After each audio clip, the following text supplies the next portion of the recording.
নানা সংকটে ভুগছে রাজবাড়ীর আধুনিক সদর হাসপাতাল। কয়েক মাস ধরেই নেই মেডিসিন ও চক্ষু বিভাগের চিকিৎসক। এতে অন্য বিভাগের চিকিৎসক দিয়ে মেডিসিনের সেবা কোনো রকম চললেও পুরোপুরি বন্ধ রয়েছে চক্ষু সেবা। এদিকে সরবরাহের অভাবে জলাতঙ্ক রোগের ভ্যাকসিন দেয়া বন্ধ রয়েছে। হাসপাতাল সূত্রে জানা যায়, হাসপাতালে মেডিসিন চিকিৎসক না থাকায় এ সংক্রান্ত সমস্যা নিয়ে প্রতিদিন গড়ে ৩ শতাধিক রোগী হাসপাতালে এলেও যথাযথ সেবা পাচ্ছেন না।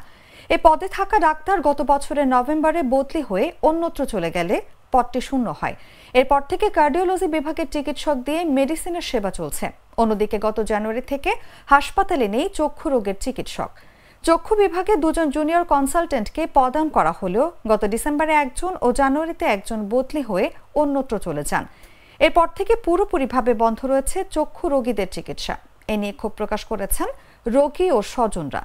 তারা দ্রুত এসব সমস্যার সমাধানের দাবি করেন। এদিকে চলতি সপ্তাহের শেষের দিকে ভ্যাকসিন পাওয়া যাবে বলে জানায় হাসপাতালের তত্ত্বাবধায়ক doctor Sheikh Mohammad Abdul Hannan.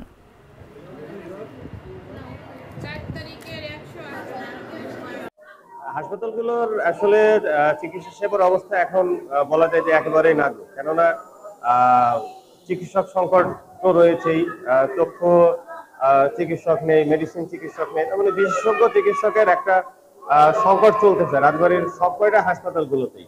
Medicine consultant না থাকার কারণে সেবাটা আমাদের কার্ডিওলজি যে কনসালটেন্ট আছেন ওনার দিয়ে আমরা চালিয়ে যাচ্ছি। আমাদের জরুরি ভিত্তিতে আসলে মেডিসিন কনসালটেন্টও দরকার, চোখের ডাক্তার, চোখের কনসালটেন্টও দরকার।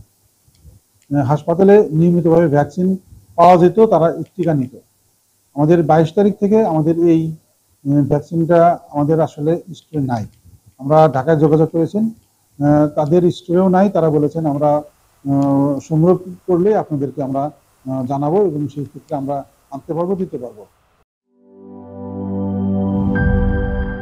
বান্ডেল থাকলে প্রতি সেনমানিতে টাকা বাঁচবে।